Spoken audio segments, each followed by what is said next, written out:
আল্লাহ রব্বুল আলমিনের গজব এবং পরীক্ষা, এই বিষয়টা নিয়ে আমরা আগে হয়তো এভাবে জুমার খুতবায় কথা বলিনি আলাদাভাবে। আজকে আমরা চেষ্টা করব ইনশাআল্লাহ তাআলা অল্প সময়ের মধ্যে পবিত্র কোরআন এবং হাদিস থেকে আল্লাহ রব্বুল আলমিনের যে আযাব, যে গজব এবং আযাব এবং গজব নাজিল হওয়ার কারণগুলো কি কি, এগুলো থেকে পরিত্রাণ পাওয়ার উপায় কি, এবং আল্লাহ পাক যখন মুমিন বান্দাদেরকে পরীক্ষা করেন তখন তাদের করণীয় কি, এ বিষয়ে ইনশাআল্লাহ তাআলা একটি সংক্ষিপ্ত সারগর্ভ আলোচনা উপস্থাপন করার চেষ্টা করব ইনশাআল্লাহ। ওয়া মা তৌফিকি ইল্লা বিল্লাহ আলাইহি তাওয়াক্কালতু ওয়া ইলাইহি উনীব। আমাদেরকে শুরুটা করতে হবে ইবলিস থেকে। আমরা জানি যে ইবলিস আল্লাহ পাকের অনেক ইবাদত করত এবং সে এক পর্যায়ে ফেরেশতাদের সর্দার পর্যন্ত হয়েছে। যখন আদম আলাইহিস সালামকে আল্লাহ পাক সৃষ্টি করলেন, আল্লাহ পাক সমস্ত মালায়েকাকে ডেকে বলেছিলেন যে আদমকে সেজদা করো, ফাসাজাদু ইল্লা ইবলিস। সবাই সিজদা করলো, শুধু ইবলিস করলো না। আল্লাহ পাকের আদেশ লঙ্ঘন করার কারণে আল্লাহ রাব্বুল আলামিন তাকে জান্নাত থেকে বহিষ্কার করলেন। সে হায়াত চাইলো, আমাকে দীর্ঘ হায়াত দেয়া হোক কিয়ামত পর্যন্ত, আল্লাহ পাক সেটা দিলেন। কিন্তু দুনিয়া এবং আখিরাতে আল্লাহ রাব্বুল আলামিন ইবলিসকে লানত করলেন, অভিশপ্ত করলেন। ইনশাআল্লাহ তাআলা ইবলিস এবং তার অনুসারীরা চিরস্থায়ী জাহান্নামে জ্বলবে ইনশাআল্লাহ। কিন্তু এখানে লক্ষণীয় বিষয় হচ্ছে ইবলিস কিন্তু নাস্তিক ছিল না। ইবলিসকে বের করে দেওয়ার সময় সে আল্লাহকে বলছিল, রব্বি রব্বি, হে আমার রব, আনজিরনি ইলা ইয়াউমি ইউবাসুন, আমাকে সেই দিন পর্যন্ত অবকাশ দিন যেদিন সবাইকে পুনরুত্থিত করা হবে। মানে কিয়ামত দিবস যে অবধারিত, এই আকীদা ইবলিসের ছিল। ইবলিস আল্লাহকে অস্বীকার করতো না। শুধুমাত্র আল্লাহ রাব্বুল আলামিনের একটা হুকুম পালন না করার কারণে আল্লাহ রাব্বুল আলামিন তাকে অভিশপ্ত করলেন। দুনিয়াতে সে যতদিন থাকবে অভিশপ্ত, জাহান্নামে যখন যাবে চিরস্থায়ী জাহান্নামে সে অভিশপ্ত। আমরা দেখতে পেলাম আল্লাহ পাকের এই যে ক্রোধ, এই যে গজব, তার নাজিল হওয়ার মূল কারণটা কি? অবাধ্যতা, আল্লাহ পাকের অবাধ্যতা। দেখুন, আদম আলাইহিস সালামও কিন্তু গাছের ফল খেয়ে ফেলেছিলেন বা গাছের কাছে গিয়েছিলেন, যদিও ফল খাওয়ার কথাটা কিন্তু কোরআনে নেই। কোরআনে আছে তারা গাছের কাছে চলে গিয়েছিলেন। আর আমরা এটাকে অনেক এক্সটেনশন করেছি, গন্ধম ফল ইত্যাদি ইত্যাদি। এটা কি ফল ছিল এটা বড় কথা না, বড় কথা হচ্ছে আল্লাহ পাক বলেছিলেন গাছের কাছে যাবে না। আদম এবং হাওয়া আলাইহিস সালাম তারা চলে গিয়েছিলেন। দেখেন, এখানেও কিন্তু আদম এবং হাওয়া আলাইহিস সালাম তারা আল্লাহ পাকের আদেশটা কিন্তু লঙ্ঘন করেছে, ইবলিসও করেছে। কিন্তু ইবলিস চিরস্থায়ী জাহান্নামী হচ্ছে। পক্ষান্তরে আদম আলাইহিস সালাম তওবা করে ফিরে আসছেন। এই তওবা করার কাজটা কিন্তু ইবলিস করে নাই। তাকে যখন জিজ্ঞাসা করা হলো যে তুমি কেন সিজদা করলে না, যাকে আমি আমার দুহাত দিয়ে সৃষ্টি করেছি তাকে কেন সিজদা করলে না, কিসে তোমাকে নিষেধ করলো সিজদা করতে? ইবলিস তখন উল্টা যুক্তি দিয়েছিল যে খলাকতানি মিন নার ওয়া খলাকতাহু মিন তিন, আমাকে সৃষ্টি করেছেন আপনি আগুন দিয়ে আর আদমকে মাটি দিয়ে। ইবলিস নিজের দোষ স্বীকার না করে, তওবা না করে, উল্টা নিজের ভুলটাকে প্রমাণ করতে চাইলো যেটাই সঠিক। ইবলিস কিন্তু সীমা লঙ্ঘন করার কারণে চিরস্থায়ী জাহান্নামী হচ্ছে না, বরং তার ভুলের উপরে অটল থাকার কারণে হচ্ছে। এবং এটাকে সাবিত করতে চাচ্ছে সে, আপনি রং, আমি রাইট, আমি আগুনের তৈরি, আমি কেন মাটির তৈরি আদমকে সেজদা করব? এই কারণে আবা ওয়াস্তাকবার, সে উদ্ধত হলো এবং অহংকার প্রদর্শন করলো। এই দুটো কারণে সে মূলত জাহান্নামে যাচ্ছে। পক্ষান্তরে আদম আলাইহিস সালাম তওবা করেছেন, সাথে সাথে ভুল বুঝতে পেরে বলেছেন, রব্বানা যালামনা আনফুসানা ওয়া ইল্লাম তাগফির লানা ওয়া তারহামনা লানাকুনান্না মিনাল খাসিরিন। এই দোয়াটা তিনি পড়েছেন, আল্লাহ পাক তখন তাকে মাফ করে দিয়েছেন। আর এই দোয়াটা শিখিয়েও দিয়েছেন আল্লাহ পাক নিজেই। এই দোয়াটা আল্লাহ নিজেই শিখিয়ে দিয়েছেন, তারপরে তিনি এটা পড়েছিলেন। এখানে আপনি পার্থক্য বুঝতে পারছেন। আদম সন্তান ভুল করবে, এটা স্বভাব তার, আদম সন্তান ভুল করবেই। আল্লাহ পাক বলেছেন যে তোমরা যদি পাপ না করতে তাহলে আল্লাহ পাক অন্য কোনো সম্প্রদায়কে নিয়ে আসতো, যারা পাপ করে তওবা করতো, আল্লাহ ওদেরকে মাফ করে দিতেন। আল্লাহ পাকের এত দয়া। পক্ষান্তরে ইবলিস কিন্তু এই কাজটা করেনি। এখানে পার্থক্য আমরা বুঝতে পারছি যে আদম সন্তান আদম আলাইহিস সালাম তিনি তওবা করে ফিরে এসেছেন। এখানে আপনি বুঝতে পারছেন আল্লাহর ক্রোধ এবং গজব ইতিহাসের শুরুতে নাজিল হলো, হিস্ট্রির শুরুতেই। যদি আপনি আদম সৃষ্টি থেকে শুরু করে কিয়ামত পর্যন্ত একটা ইতিহাসের বই চিন্তা করেন, তাহলে প্রথম পৃষ্ঠাতেই এই ঘটনা। প্রথম পৃষ্ঠাতেই ইবলিস অবাধ্য হলো, আল্লাহ পাক রাগান্বিত হলেন। তাহলে আল্লাহর ক্রোধ এবং গজব নাজিলের প্রথম কারণ কি? আল্লাহর অবাধ্যতা এবং অহংকার, উদ্ধত আচরণ করা, আল্লাহর আদেশ নিষেধ না মানা। সিম্পল, আল্লাহ পাকের আদেশ নিষেধের পরোয়া না করা, এটা হচ্ছে গজব নাজিলের প্রধান কারণ। আর ক্ষমা প্রাপ্তির প্রধান কারণ কি? তওবা। আদম আলাইহিস সালাম তওবা করেছেন, আল্লাহ পাক মাফ করে দিয়েছেন। এবার সামনে যাই। আদম আলাইহিস সালামের দুই ছেলে হাবিল এবং কাবিল, কে কাকে হত্যা করেছিল? কাবিল হাবিলকে হত্যা করেছে। কাবিল হাবিলকে হত্যা করেছে।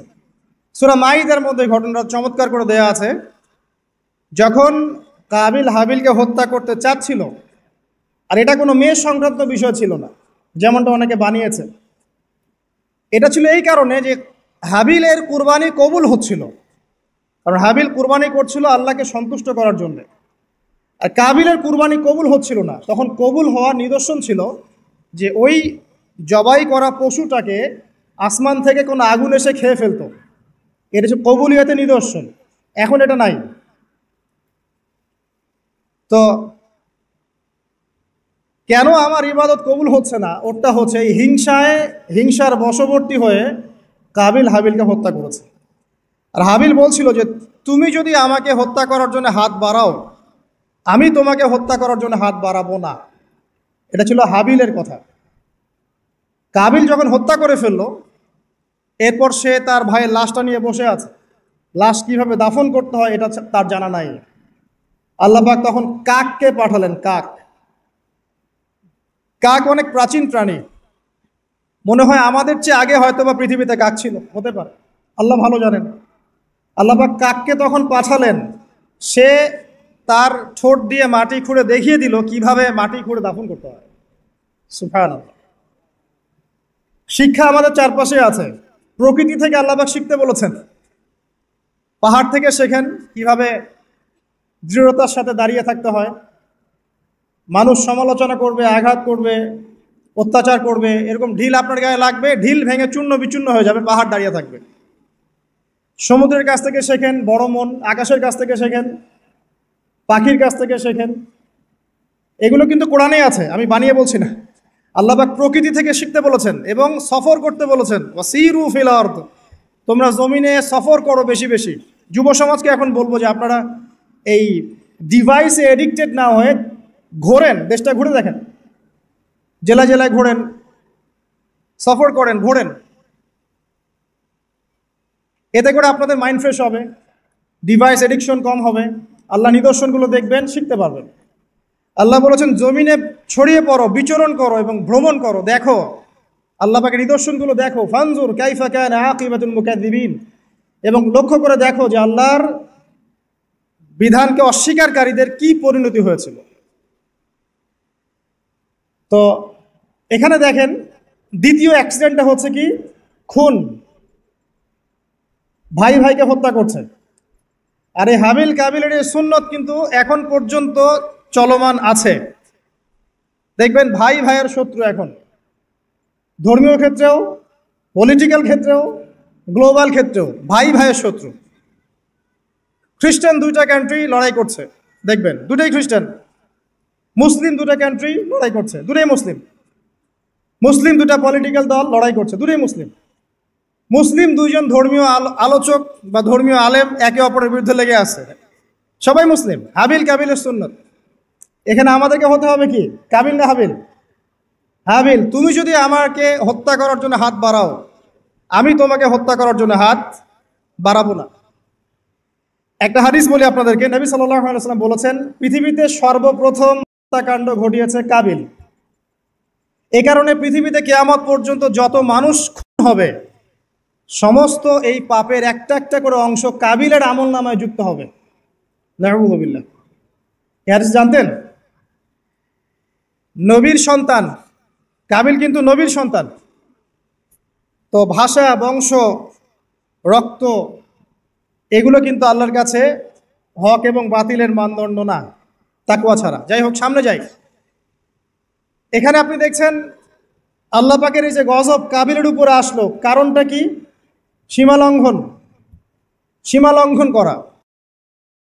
তাহলে বুঝলেন যে হত্যাকাণ্ড বাড়লে আল্লাহ পাকের গজব আসবে, যেটা এখন শেষ জামানায় বাড়ছে। নবী করিম সাল্লাল্লাহু আলাইহি ওয়াসাল্লাম বলেছেন, শেষ জামানায় যে ব্যক্তি কাউকে হত্যা করবে সে জানবে না আমি কি জন্য হত্যা করছি, আর যাকে হত্যা করা হবে সেও বুঝবে না যে আমাকে কেন হত্যা করবে। এটা কি বুঝতে পারেন এখন? আর নবী সাল্লাল্লাহু আলাইহি ওয়াসাল্লাম বলেছেন, কিয়ামতের অন্যতম বড় সাইন হচ্ছে হারাজ বৃদ্ধি পাবে। হারাজ। সাহাবীরা জিজ্ঞাসা করলেন, হারাজ কি ইয়া রাসূলুল্লাহ? তিনি বলেন, প্রচুর হত্যাকাণ্ড। এমনও ইনসিডেন্ট ঘটবে যে সোনার পাহাড়কে নিয়ে মারামারি হবে, যুদ্ধ হবে। যেই সোনার পাহাড় বের হবে ইউফ্রেটিস নদীর ভিতর থেকে, যেখান থেকে কয়দিন আগে একটা শহর বের হয়েছে আর কি। এই কয়দিন আগে দেখবেন ইরাকের ওই নদীর নিচ থেকে একটা শহর বের হয়েছে, যেটা অনেক 3000 বছর আগের শহর এখন বের হয়েছে। আল্লাহ ভালো জানেন, এভাবে হয়তো বা সোনার পাহাড়ও বের হবে, আল্লাহু আলাম। আল্লাহ ভালো জানেন, আমরা জানি না কবে হবে, আমরা জানি না। নবীজি বলেছেন, এই সোনাগুলোকে কেন্দ্র করে প্রায় 80টার মতো দেশ, 80টার মতো ফ্ল্যাগ তারা যুদ্ধে জড়িয়ে পড়বে, এবং প্রতি হাজারে যারা যুদ্ধে জড়াবে তাদের প্রতি হাজারে 999 জন মানুষ মারা যাবে। নবীজি মুসলিমদেরকে বলেছেন, মুসলিমরা যেন ওই সোনাতে টাচ না করে, ওটা হাত দিয়ে ছুঁয়েও না দেখে, এখান থেকে যেন দূরে থাকে। যাই হোক, সামনে চলেন। এরপরে নূহ আলাইহিস সালাম, নাম শুনেছেন? 950 বছর তার কওমকে দাওয়াত দিয়েছেন। কত বছর? তার কওমকে এক আল্লাহর ইবাদতে দাওয়াত দিয়েছিল। তার কওমের প্রধান সমস্যা ছিল শিরক। তারা কিছু মূর্তির পূজা করত। তার নামগুলো আল্লাহ পাক সূরা নূহে বলেছেন। সূরা নূহের শেষের পৃষ্ঠার মধ্যে আছে। নূহ আলাইহিস সালামের কওমকে যখন দাওয়াত দেওয়া হচ্ছে, তারা বলতো যে লা তাযারুন্না আলিহাতাকুম ওয়া লা তাযারুন্না ওয়াদ্দা ওয়া লা সুআ ওয়া লা ইয়াউসা ওয়া ইয়াউক ওয়া নাসরা। তোমরা তোমাদের উপাস্যদেরকে ছেড়ে দিও না। তোমরা আদ, ইয়াগুস, ইয়াউক, নাসর এই উপাসকদেরকে ছেড়ে দিও না, এই মূর্তিদেরকে ছেড়ে দিও না। মানে তারা স্ট্যাচু ওয়ার্শিপ করতো আর কি, নূহ আলাইহিস সালামের কওম। এছাড়া আরও কিছু পাপ ছিল, কিন্তু মূল পাপ ছিল তাদের শিরক, আল্লাহর সাথে শিরক করা। আল্লাহ পাক এই কওমটাকে ধ্বংস করেছেন মহাপ্লাবন দিয়ে। এমন প্লাবন যা ইতিহাসে কখনো হয়নি, এমন বন্যা যা ইতিহাসে কখনো হয়নি। প্রায় পুরো পৃথিবীর প্রায় বেশিরভাগ অংশ ওই বন্যায় ডুবে গিয়েছিল। এবং এই পানির উচ্চতা সম্পর্কে কোরআনে এসেছে, সূরা হুদের মধ্যে আছে যে পাহাড়ের চূড়া পর্যন্ত পানি ছিল। পাহাড়ের চূড়া পর্যন্ত পানি ছিল, এবং একটা পাহাড়ের উপরে নূহ আলাইহিস সালামের ছেলে বসে গিয়েছিল। বাবা ডাকছে, আসো আমার সাথে, আল্লাহর গজব থেকে আজকে কেউ বাঁচাতে পারবে না। সে বলছে যে আমি পাহাড়ে উঠে যাব, ইনশাআল্লাহ পাহাড়ে উঠে যাব, আমি বেঁচে যাব। ইনশাআল্লাহ বলেনি, সরি, পাহাড়ে উঠে যাব, আমি বেঁচে যাব। তখন নূহ আলাইহিস সালাম বললেন যে আজকে আল্লাহর গজব থেকে কেউ বাঁচাতে পারবে না। এরপর একটা বড় ঢেউ আসলো, এসে বাবা এবং ছেলের মাঝখানে পার্থক্য করে দিল। নূহ আলাইহিস সালাম বলেছিলেন, আল্লাহ, সে আমার আহল, আমার পরিবারের একজন, তাকে মাফ করে দাও। আল্লাহ পাক বলেছেন, লাইসা মিন আহলিক, সে তোমার পরিবারের কেউ না। এখানেও দেখেন নবীর সন্তান ঈমান না আনার কারণে কুফরির হালতে মৃত্যুবরণ করল, এবং আল্লাহ পাকের মহাপ্লাবনে গজবে ধ্বংস হলো। এখানে একটা গজব পেলেন, বিশাল বন্যা, জলোচ্ছ্বাস। তাহলে এর কারণ কি? নূহ আলাইহিস সালামের পুরো কওম, মাত্র 40টা বা 80টা পরিবার বাদ দিয়ে বাকি সবাই ডুবে গেছে। আমরা যারা এখন পৃথিবীতে বেঁচে আছি, হোক সে হিন্দু বা মুসলিম বা খ্রিস্টান বা বৌদ্ধ, হুয়েভার হি ইজ, বা জিউস, আমরা সবাই ওই 80টা পরিবারেরই সদস্য। আমাদের বাপদাদারা ওইখানে গিয়ে মিলবে, কারণ তার আগে কোনো মানুষ এখন পৃথিবীতে বেঁচে নাই। আমরা যারা বেঁচে আছি কোনো না কোনোভাবে আমরা ভাই, জানেন, কোনো না কোনোভাবে আমরা আত্মীয়, আমরা সবাই আত্মীয়। তো ওই 80টা পরিবারই এখন পৃথিবীতে বেঁচে আছে, এখানকার বংশধররাই। এখানে আমার প্রশ্ন যে বলেন, নূহ আলাইহিস সালামের কওমকে কোন পাপের কারণে ধ্বংস করে দেওয়া হয়েছে?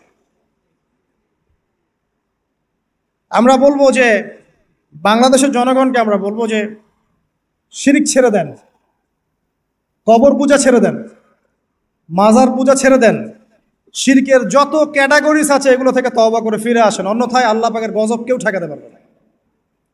শিরক থেকে বেঁচে না থাকলে আল্লাহর গজব ঠেকানোর কেউ নাই। আল্লাহ পাক শিরকের পাপটা মাফ করেন না।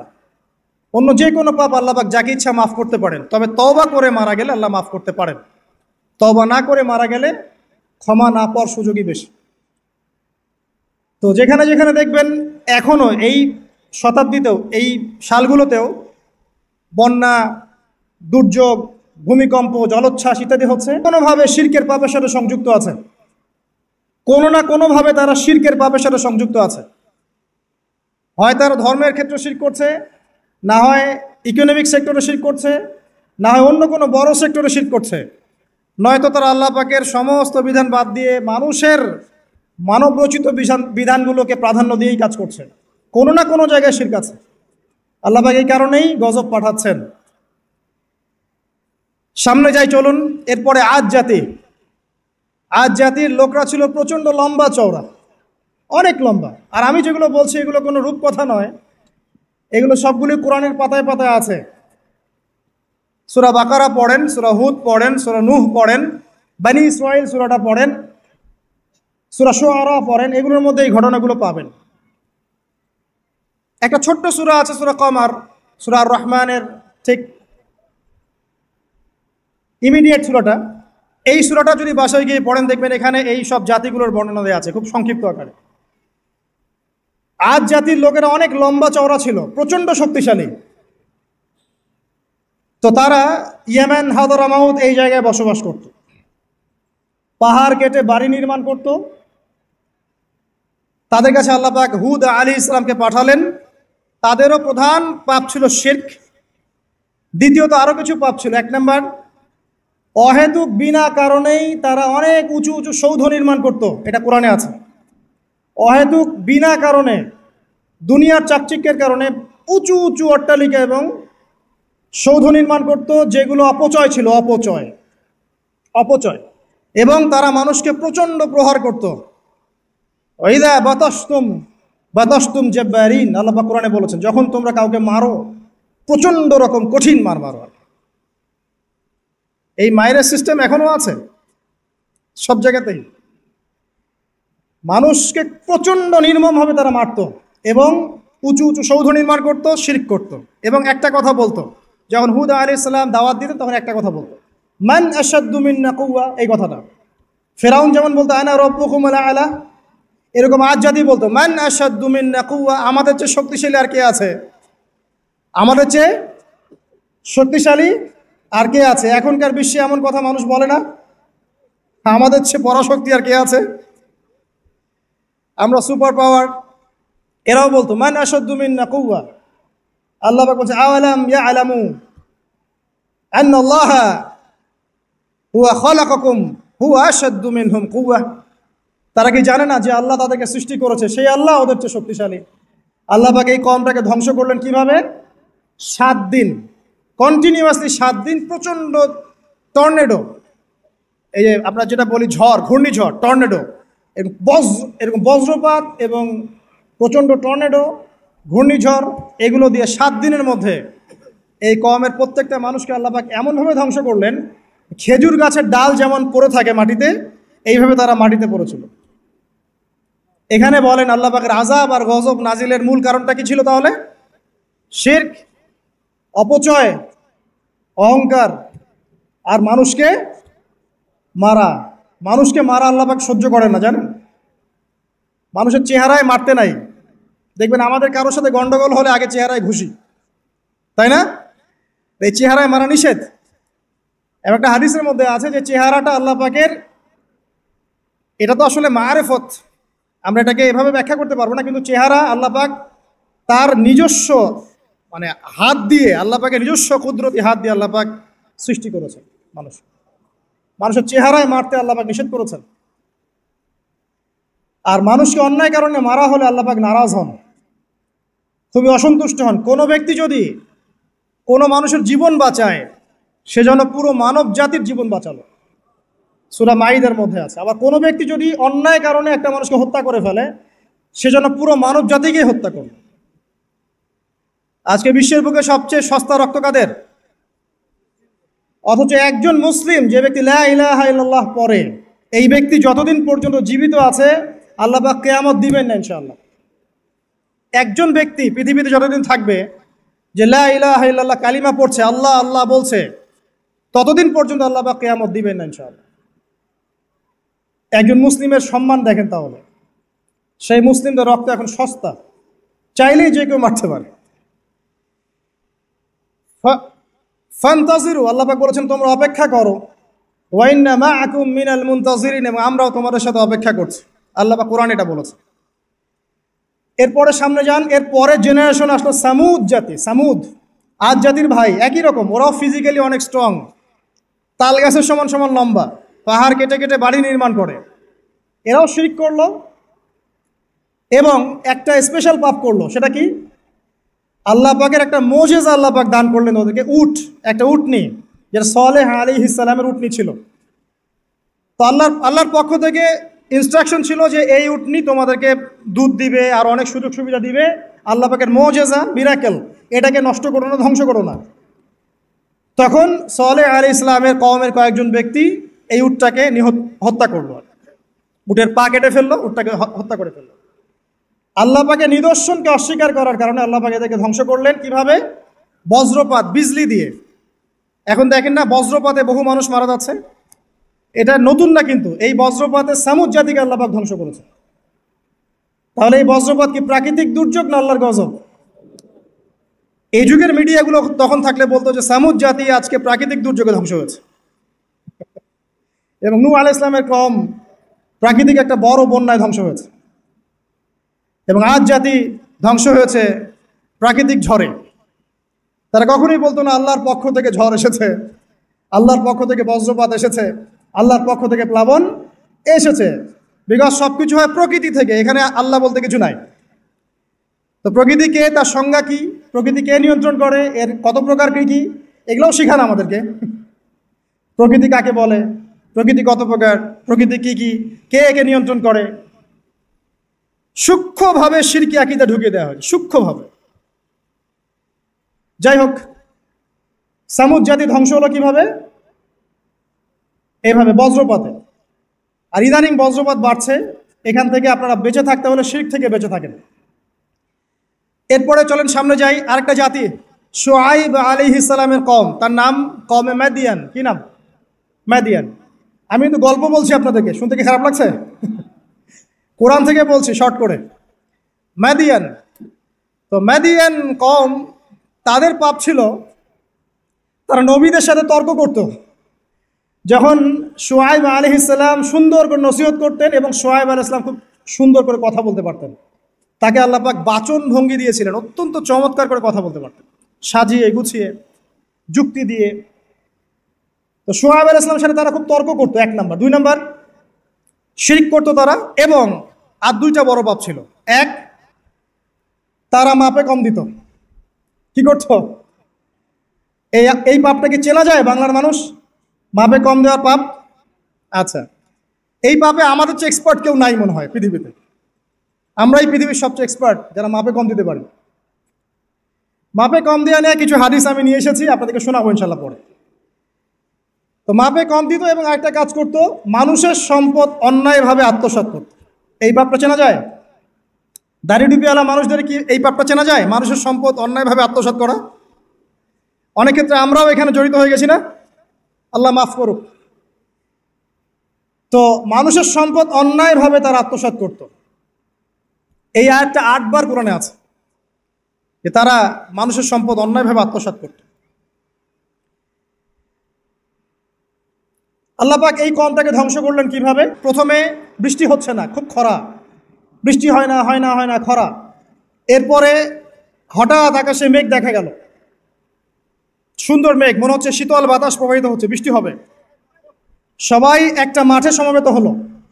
হওয়ার পরে আল্লাহ পাক এক মুহূর্তের মধ্যে ভূমিকম্প দিয়ে দেখে ধ্বংস করে দিলেন। মনে রাখবেন, পৃথিবীতে সর্বপ্রথম যে কওমকে আল্লাহ পাক ভূমিকম্প দিয়ে ধ্বংস করেছেন তার নাম এই শুআইব আলাইহিস সালামের কওম, কওমে মাদিয়ান। কি নাম? কওমে মাদিয়ান। অতএব আপনারাও মাপে কম দিতে থাকেন, আর মানুষের সম্পদ অন্যায়ভাবে আত্মসাৎ করতে থাকেন, আর ভূমিকম্পের অপেক্ষা করতে থাকেন। যদি ভূমিকম্প নাজিল হয় আল্লাহর পক্ষ থেকে, তাহলে মনে রাখবেন এর পিছনে দুইটা পাপ দায়ী মূলত। এক, পাপে কম দেওয়া, আর দুই, মানুষের সম্পদ অন্যায়ভাবে আত্মসাৎ করা। এরপরে সামনে চলেন, মূসা আলাইহিস সালামের কওম ফেরাউন। এই ব্যাপারে অনেক জানেন আপনারা, কারণ কোরআন খুললেই ফেরাউন আর মূসা। ফেরাউনের বড় পাপগুলো কি ছিল? এক নাম্বার, সে বলেছিল আনা রব্বুকুমুল আ'লা, আমি তোমাদের মহান রব, মানে শিরক। দুই, সে ডিভাইড অ্যান্ড রুলে বিশ্বাসী ছিল। বনু ইসরায়েলকে সে দাসে পরিণত করেছিল এবং তাদেরকে বিভিন্ন ছোট ছোট দলে উপদলে বিভক্ত করে শাসন করত। দুই। তিন নাম্বার, মানুষ হত্যা করত, পুত্র সন্তানদেরকে হত্যা করত, কন্যা সন্তানদেরকে জীবিত রাখত, উদ্ধত আচরণ করত, সীমালঙ্ঘন করত। এমনকি ফেরাউন সম্পর্কে আল্লাহ পাক বলেছেন যে সে এই জমিনের বুকে সবচেয়ে বড় সীমালঙ্ঘনকারী ছিল। আর একটা তার গর্ব ছিল, সেটা হচ্ছে তার সেনাবাহিনী। ফেরাউনের সবচেয়ে বড় গর্বের বিষয় ছিল তার সেনাবাহিনী। সে মনে করতো যে আমার মতো ফোর্স পৃথিবীতে কারো নাই, আমি সুপার পাওয়ার। তো আল্লাহ রাব্বুল আলামিন কি করলেন? পুরো সেনাবাহিনী সহ ফেরাউনকে লোহিত সাগরে মুহূর্তে ডুবিয়ে মেরে দিলেন। এই যে আল্লাহ পাকের গজব চলে আসলো, কারণ কি? শিরক, সীমালঙ্ঘন করা, মানুষের উপর অত্যাচার করা। তো এভাবে আপনি যদি হিস্ট্রি ঘাটেন, দেখবেন প্রত্যেক যুগে যুগে আল্লাহ রাব্বুল আলামিন নির্দিষ্ট কিছু পাপের জন্য আল্লাহর পক্ষ থেকে শাস্তি, আযাব এবং গজব পাঠিয়েছেন। একটা কওমকে ধ্বংস করেছেন, আবার একটা কওমকে নিয়ে এসেছেন, তাকে সুযোগ দিয়েছেন, সে যখন আবার সীমা লঙ্ঘন করেছে তাকে ধ্বংস করেছেন, আবার নতুন কওম নিয়ে এসেছেন। এই সিলসিলা চলতেই আছে। সর্বশেষ নবী মুহাম্মদ রাসূলুল্লাহ সাল্লাল্লাহু আলাইহি ওয়াসাল্লাম, এখন বলেন তার কওম পুরোপুরি ধ্বংস হয়নি কেন? আমাদের এই কওম পুরোপুরি একবারে ধ্বংস হয়ে যায়নি কেন? আদ, সামুদ, নূহের মতো। উত্তর, নবী করিম সাল্লাল্লাহু আলাইহি ওয়াসাল্লামের দোয়া। নবী করিম সাল্লাল্লাহু আলাইহি ওয়াসাল্লাম দোয়া করেছিলেন আল্লাহর কাছে, আল্লাহ আমার কওমকে একবারে ধ্বংস করে দিও না। আল্লাহ পাক কবুল করেছেন। একটা দোয়া আছে সুপারিশ, শাফাআত, যে এই উম্মতের কোনো ব্যক্তি যদি শিরকের পাপ না থাকে, সে ইনশাআল্লাহু তাআলা পরকালে নবী সাল্লাল্লাহু আলাইহি ওয়াসাল্লামের সুপারিশ পাবে, এবং এই সুপারিশে সে জাহান্নাম থেকে বের হয়েও জান্নাতে চলে যাবে ইনশাআল্লাহ। আর একটা দোয়া ছিল, আল্লাহ আমার উম্মত যেন একে অপরের সাথে মারামারি করে না মরে। আল্লাহ পাক এই দোয়াটা কবুল করেন নাই। এই জন্য এই উম্মতের মধ্যে আপোষ, ইখতিলাফ, মারামারি, হানাহানিটা থাকবে। ঠিক আছে? তবে নবী করিম সাল্লাল্লাহু আলাইহি ওয়াসাল্লামের সাথে যারা শত্রুতা করেছিল, আবু জাহেল, আবু লাহাব, উতবা, শাইবা, রাবিয়া, এরা যারা ছিল, আল্লাহ পাক এদেরকে কিন্তু ধ্বংস করেছেন। বদরের কূপে এদের লাশ পাওয়া গেছে। এখন এই উম্মতের উপরে কি কি পাপের কারণে কি কি গজব আসতে পারে, এর দুই একটা আমি আপনাদের কাছে শোনাচ্ছি। আমি অল্প কিছু হাদিস শোনাচ্ছি আপনাদেরকে, এগুলো আমি কালকে রাতে কোট করেছি। এই উম্মতে মুহাম্মাদের উপরে কিছু কিছু পাপের কারণে আযাব আসবে। তার আগে আমি একটু বলতে চাই যে উম্মতে মুহাম্মাদের উপরে যে কোনো বিপদ আপদ, বালা মুসিবত আসলেই এটা যে আল্লাহর গজব, ব্যাপারটা এমন নয়। এখানে দুরকম বিষয় হতে পারে। এক, আল্লাহ পাক পরীক্ষা করছেন, আল্লাহ পাক মুমিন বান্দাদেরকে পরীক্ষা করছেন। অথবা দুই, আল্লাহ পাক আমাদের পাপের কারণে শাস্তি প্রদান করছেন। আগে আমরা দেখি যে কোন কোন পাপের কারণে আল্লাহ পাক শাস্তি দিতে পারেন। এরপর আমরা দেখব যে মুমিন বান্দাদের প্রতি আল্লাহ পাক পরীক্ষা নিলে সবর করলে কি প্রতিদান হবে ইনশাআল্লাহ। আর সর্বশেষে আমরা দেখব যে কি কি কাজ করলে আমরা এগুলো থেকে বেঁচে থাকতে পারবো এবং এমত অবস্থায় আমাদের করণীয় কি হবে। আসুন, সৈয়দ আলী রাদিয়াল্লাহু আনহু থেকে একটা হাদিস এসেছে তিরমিজিতে 2211 নম্বর হাদিস, যে আলী রাদিয়াল্লাহু আনহু থেকে বর্ণিত আছে, রাসূলুল্লাহ সাল্লাল্লাহু আলাইহি ওয়াসাল্লাম বলেছেন, হাদিসটা খুব ভালো করে শোনেন। রাসূলুল্লাহ সাল্লাল্লাহু আলাইহি ওয়াসাল্লাম বলেছেন, যখন আমার উম্মত এই 15টা পাপে লিপ্ত হবে, এই 15টা পাপে লিপ্ত হবে, তখন তাদের উপর আল্লাহর পক্ষ থেকে আযাব এবং গজব আসতে শুরু করবে। হাদিস আসলে অনেক আছে, কিন্তু সবগুলো বলার সময় থাকবে না, আমি মূল কয়েকটা বলছি, এগুলোর মধ্যে সব পড়ে যাবে ইনশাআল্লাহ। যখন আমার উম্মত এই 15টা কাজ করবে, তখন তাদের উপরে আল্লাহর পক্ষ থেকে আযাব এবং গজব অবধারিত আসবে। এক নাম্বার পাপ যখন এই উম্মতের মানুষ করবে, যখন তারা গনিমতের মালকে ব্যক্তিগত সম্পদ মনে করবে। গনিমতের মাল বোঝেন? রাষ্ট্রীয় সম্পদ, পাবলিক প্রপার্টি, এটাকে যখন মানুষ ব্যক্তিগত সম্পদ মনে করে ব্যবহার করা শুরু করবে, এটা কি মিল পাওয়া যায়? আচ্ছা। 2 নাম্বার, যখন কারো কাছে আমানত রাখা হবে, আমানত, এবং সে এটাকে ব্যক্তিগত সম্পদ মনে করবে। বুঝতে পারছেন? আমানত রেখেছে, এটা খেয়ানত না করাটাই কর্তব্য, কিন্তু এটাকে যখন ব্যক্তিগত সম্পদের মতো মানুষ ইউজ করবে, শেষ করে ফেলবে, নষ্ট করে ফেলবে, তখন আল্লাহর আযাব আসবে। 3, যখন মানুষ যাকাত আদায় করাটাকে জরিমানা মনে করবে, যাকাত দিতে চাইবে না, যাকাতটাকে জরিমানা মনে করবে, কি সমস্যা, কি বার্ডেন, যাকাত আবার দেওয়া লাগে কেন, আমরা তো ট্যাক্স দেই। যাকাতকে মানুষ জরিমানা মনে করবে। একটু চিন্তা করে দেখবেন যে বাংলাদেশে কত পার্সেন্ট মুসলিম নামাজ পড়ে আর কত পার্সেন্ট মুসলিম যাকাত দেয়। শুধু যাকাতের টাকাগুলো যদি আমরা একত্রিত করতে পারতাম, বড় বড় মেগা প্রজেক্ট করা সম্ভব ছিল, অনেক বড় বড় প্রজেক্ট করা সম্ভব ছিল, অনলি যাকাতের টাকা দিয়েই। আর যাকাতের টাকা এক বছরে শেষ হয়ে যায় না, পরের বছর আবার ঘুরে আসবে। ঠিক আছে, ইসলামিক ইকোনমিক্সের বেসই হলো যাকাত। এটা নিয়ে আমরা ইনশাল্লাহ আরেকদিন কথা বলব। 4 নাম্বার, যখন স্বামী, সমাজের স্বামী যারা আছে, এরা স্ত্রীদের আঁচল ধরে থাকবে। বুঝতে পারছেন? স্বামী স্ত্রীর আঁচল ধরে থাকবে, মানে স্ত্রীর অনুগত, স্ত্রী যা বলবে তাই। আচ্ছা, গায়রত নাই, মানে স্বামী পুরুষত্বের গায়রত নাই। 5 নাম্বার, যখন সন্তান মায়ের অবাধ্য হয়ে স্ত্রীর খেদমত করা শুরু করবে, যখন সন্তান মাকে দেখবে না, স্ত্রীকে দেখবে। পাচ্ছেন মিল সমাজে? আচ্ছা। 6 নাম্বার, যখন বাবার পরিবর্তে, পিতা, বাবার পরিবর্তে মানুষ বন্ধুদেরকে সম্মান করা শুরু করবে, বাবাকে সম্মান করবে না, ফ্রেন্ড সার্কেলকে সম্মান করবে। সুবহানাল্লাহ। এরপরে আসেন 7, যখন, আমার কথায় রাগ করেন না, এটা হাদিসে আছে, যখন সমাজের নিকৃষ্ট মানুষদেরকে নেতৃত্ব দেওয়া হবে, এটা হাদিসে আছে।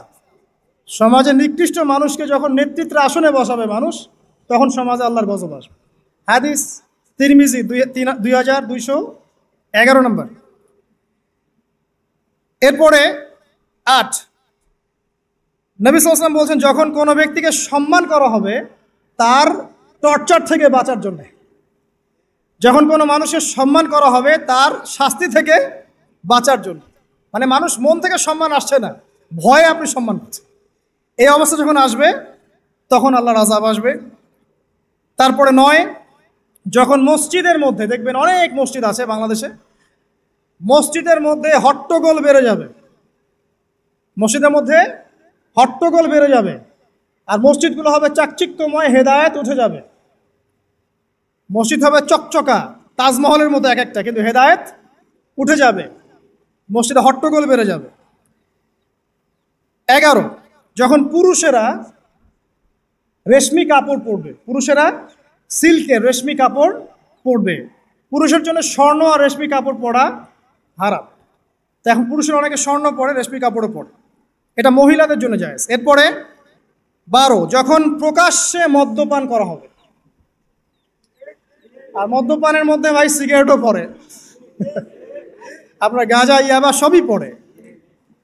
যারা প্রশাসনে আছে, আমাদের এখানে অনেক ভাই প্রশাসনে আছে, তারা জানে যে মাদকদ্রব্য নিয়ন্ত্রণ করতে তাদেরকে কত হ্যাসেল পোহাতে হয়, আর এমন এমন কেস আসে যে মানুষ আপনি কল্পনা করতে পারবেন না। যে আমি একবার বলেছিলাম যে এমন একটা যুগে আমরা বাস করছি যে এমন পাপ মানুষ করছে এখন, যা না কোনো চোখ দেখেছে, না কোনো কান শুনেছে, না কোনো মন কল্পনা করেছে।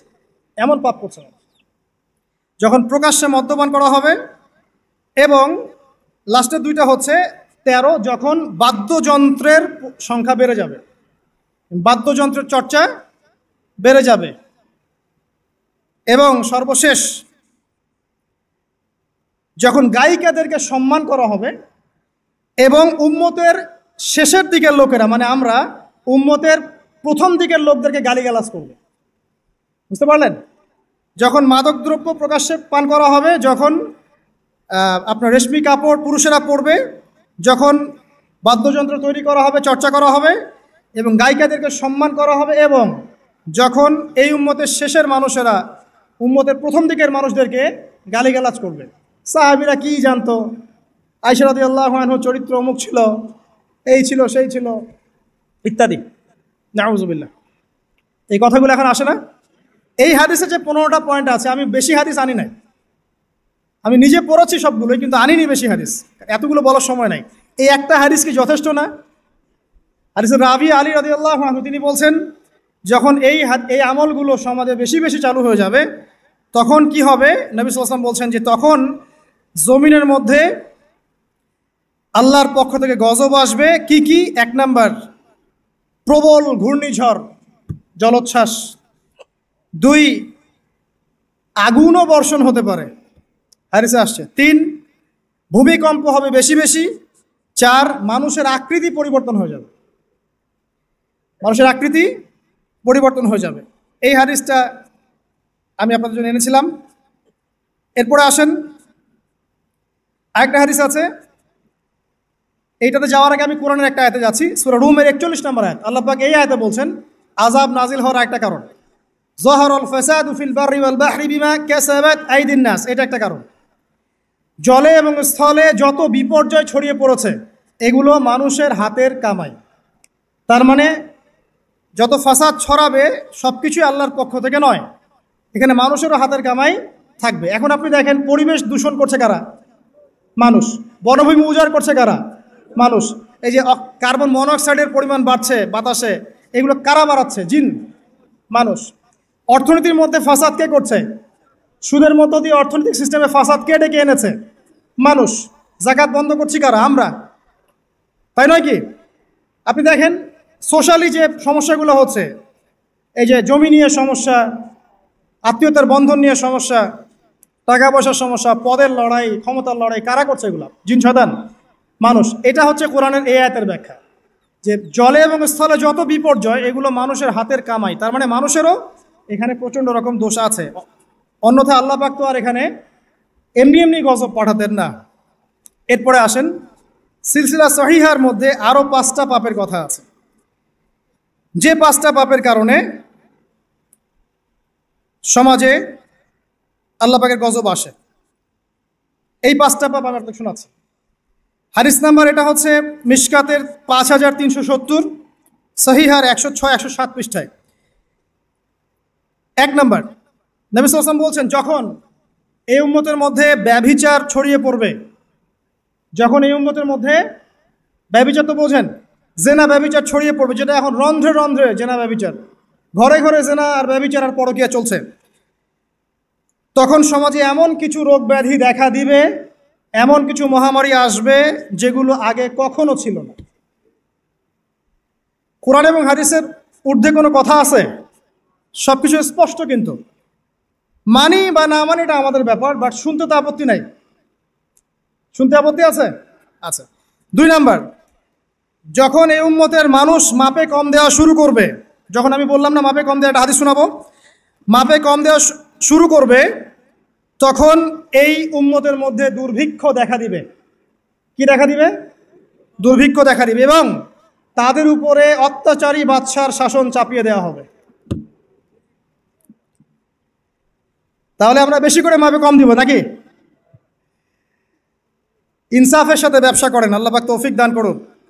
3 নাম্বার, যখন এই উম্মতের মানুষ যাকাত দেওয়া বন্ধ করে দিবে, যখন এই উম্মতের মানুষ যাকাত দেওয়া বন্ধ করে দিবে, তখন আসমান থেকে আল্লাহ বৃষ্টি বন্ধ করে দিবেন। হাদিসের শেষ অংশে আছে, যদি জমিনের মধ্যে পশু পাখি এরা না থাকতো তাহলে আল্লাহ পাক আদৌ কখনো বৃষ্টি দিতেন না। তাহলে আমরা কি যাকাত দেওয়া বন্ধ করে দিব? চালু করবো ইনশাআল্লাহ। 4 নাম্বার, যখন এই উম্মতের মানুষ আল্লাহ এবং তার রাসূলের সাথে বিশ্বাসঘাতকতা করবে, এটা আপনারা বোঝেন, আল্লাহ এবং তার রাসূলের সাথে বিশ্বাসঘাতকতা করবে, তখন আল্লাহ পাক তাদের উপরে অমুসলিমদের আধিপত্য চাপিয়ে দিবে। নেন, যখন আল্লাহ এবং তার রাসূলের সাথে বিশ্বাসঘাতকতা করবে এই উম্মতের মানুষ, তখন অমুসলিমদের ভয় এবং শাসন এবং তাদের যে আগ্রাসন, এটা আল্লাহ পাক মুসলিমদের উপরে চাপিয়ে দিবে, এটা আল্লাহ চাপিয়ে দিবে। আর সর্বশেষ, যখন এই উম্মতের মানুষের আল্লাহর কিতাবকে রেসপেক্ট করবে না, সম্মান করবে না এবং এর বিধানগুলোর কোনো পরোয়া করবে না, আল্লাহ পাক তখন মুসলিমদের মাঝে আপোষে মারামারি ক্রন্দল লাগিয়ে দিবেন। নেন, আর হাদিসের দরকার আছে? নাই। আরেকটা হাদিস শোনাই, শেষ, এটা লাস্ট। এই হাদিসের রাবি হচ্ছেন হুযায়ফা রাদিয়াল্লাহু আনহু। এটাও তিরমিজিতে আছে, 2169 নম্বর হাদিস। নবীজি বলছেন, লা তা'মুরুন্না বিল মা'রুফ, তোমরা অবশ্যই সৎ কাজের আদেশ করবে। মুসলিমরা তোমরা অবশ্যই সৎ কাজের আদেশ করবে। ওয়ালা তানহাউনা আনিল মুনকার, এবং তোমরা অবশ্যই মন্দ কাজ থেকে মানুষকে নিষেধ করবে। আও লা ইউশিকান্নাল্লাহু আইয়াবআসা আলাইকুম ইকাবা মিন, অথবা আমি তোমাদের প্রতি ভয় করছি আল্লাহ পাক তার পক্ষ থেকে তোমাদের উপর আযাব চাপিয়ে দিবেন। সুম্মা তাদউনাহু, এরপর তোমরা আল্লাহকে ডাকবে, লা ইউস্তাজাবু দুআকুম, তোমাদের দোয়া তখন কবুল হবে না। এখানে আযাব নাজিলের একটা কারণ পেলাম, যখন সৎ কাজের আদেশ অসৎ কাজের নিষেধ আমরা ছেড়ে দিব, আল্লাহর পক্ষ থেকে গজব মাস্ট বি আসবে এবং তখন মানুষ দোয়া করবে, আল্লাহ এই দোয়া কবুল করবেন না। এখন এগুলো হলো যদি আল্লাহর পক্ষ থেকে গজব হয় তাহলে এই বিষয়। আর এমন হতে পারে যে আল্লাহর পক্ষ থেকে পরীক্ষা, যদি আল্লাহর পক্ষ থেকে পরীক্ষা হয় তাহলে সুসংবাদ আছে। কীরকম? আল্লাহ পাক সূরাতুল বাকারা 155 নম্বর আয়াতে বলছেন যে লানাবলুওয়ান্নাকুম বিশাইইম মিনাল খাউফি ওয়াল জুই, অবশ্যই অবশ্যই আমি আল্লাহ তোমাদেরকে পরীক্ষা করব। আর পরীক্ষা কাদের উপরে আসবে? যারা মুমিন তাদের উপরে, যারা আল্লাহ পাকের বিধিবিধান মেনে চলছে, আল্লাহর গজব নাজিলের মাধ্যম বানাচ্ছে না, তাদের উপরে পরীক্ষা আসবে।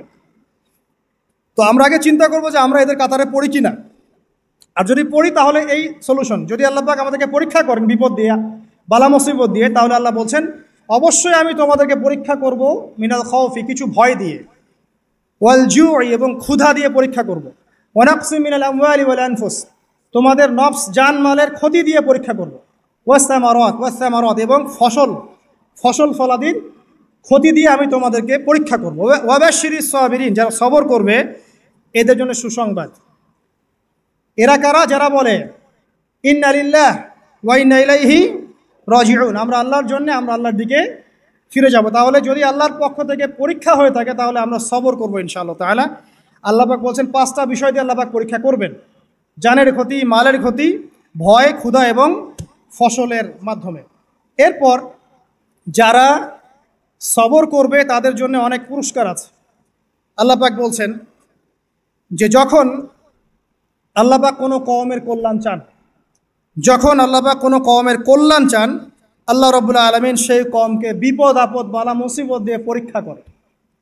যখন আল্লাহ পাক কোনো মুসলিম কওমের কল্যাণ চান তখন আল্লাহ পাক তাদেরকে বিপদ আপদ বালা মুসিবত দিয়ে পরীক্ষা করেন। বুখারীর মধ্যে একটা হাদিস এসেছে 5642 নম্বর। নবী করিম সাল্লাল্লাহু আলাইহি ওয়াসাল্লাম বলেছেন যে একজন মুসলিম ব্যক্তির যদি কোনো ক্লান্তি হয়, অথবা কোনো অসুখ হয়, রোগ হয়, অথবা দুশ্চিন্তা হয়, এমনকি যদি তার পায়ে একটু কাটাও বিধে, আল্লাহ রাব্বুল আলামিন এই ওসিলায় তার গুনাহগুলোকে মাফ করে দিবেন ইনশাআল্লাহ। তাহলে আল্লাহ পাকের যদি পরীক্ষা হয়, আমরা সবর করি, তাহলে আমরা এই বেনিফিট পাবো ইনশাআল্লাহ, এই ফজিলত পাবো ইনশাআল্লাহ। আরও আছে, রাসূলুল্লাহ সাল্লাল্লাহু আলাইহি ওয়াসাল্লাম বলেছেন, আল্লাহ যখন কোনো তাদেরকে দুনিয়াতে পাপের শাস্তি প্রদান করেন, তাড়াতাড়ি তাদেরকে দুনিয়াতেই পাপের শাস্তি প্রদান করেন। আর যখন আল্লাহ পাক কোনো কওমের অমঙ্গল চান তখন তাদেরকে অবকাশ দিতে থাকেন। এরপর কিয়ামতের দিন আল্লাহ পাক তাদেরকে পূর্ণ মাত্রায় ধরবেন। অতএব যখন কোনো জাতির পরীক্ষা চলে আসে তারা যেন ধৈর্য ধারণ করে, আর যারা আল্লাহর পরীক্ষা অসন্তুষ্ট হবে আল্লাহ পাক তাদের প্রতি অসন্তুষ্ট হবেন। এটা একটা হাদিস এটা মুসলিমে এসেছে 2396 নম্বর হাদিসে। একটা বলে শেষ করছি যে রাসূলুল্লাহ সাল্লাল্লাহু আলাইহি ওয়াসাল্লাম বলেছেন, মুমিন পুরুষ এবং নারীর জন্য, মুমিন পুরুষ এবং নারীদেরকে তাদের জান, মাল, সন্তান সন্ততি, ধন সম্পদ এগুলো দিয়ে ক্রমাগত পরীক্ষা করা হতে থাকে। এমনকি সে যখন ইন্তেকাল করে তখন নিষ্পাপ হয়ে আল্লাহর সাথে সাক্ষাৎ করে।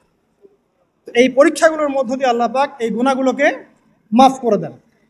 তো আমরা আশা করি যে আল্লাহ রাব্বুল আলামিন আমাদের উপরে গজব পাঠাবেন না যদি আমরা আল্লাহ পাকের সাথে শিরিক না করি, আমরা যদি অত্যাচার না করি, জুলুম না করি, ফাসাদ না ছড়াই, মাপে কম না দেই, আমরা যদি আমানতের খেয়ানত না করি, আমরা যদি আল্লাহ এবং তার রাসূলের বিধিবিধানগুলো মেনে চলি, ইনশাআল্লাহ তাআলা আল্লাহ পাক আমাদের উপরে গজব পাঠাবেন না। তখন আমরা পরীক্ষায় পড়তে পারি।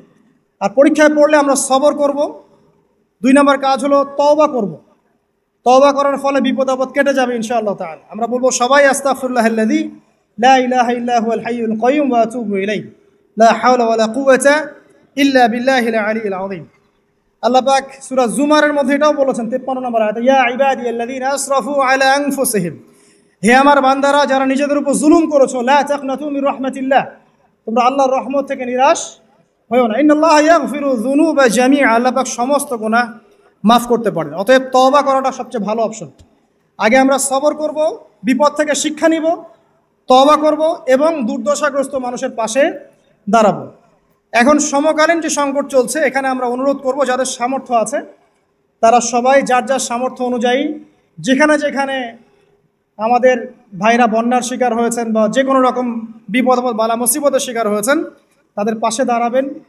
খাবার দিয়ে, কাপড় দিয়ে, ওষুধপত্র দিয়ে বিভিন্নভাবে আপনারা তাদেরকে সেবা করবেন, তাদের পাশে দাঁড়াবেন। কারণ আল্লাহ রাব্বুল আলামিন বলেছেন একটা হাদিসের মধ্যে তার রাসূলের মাধ্যমে যে যতক্ষণ পর্যন্ত মুসলিম এক ভাই আরেক ভাইয়ের সাথে থাকে আল্লাহ পাক ততক্ষণ পর্যন্ত তার সাথে থাকেন।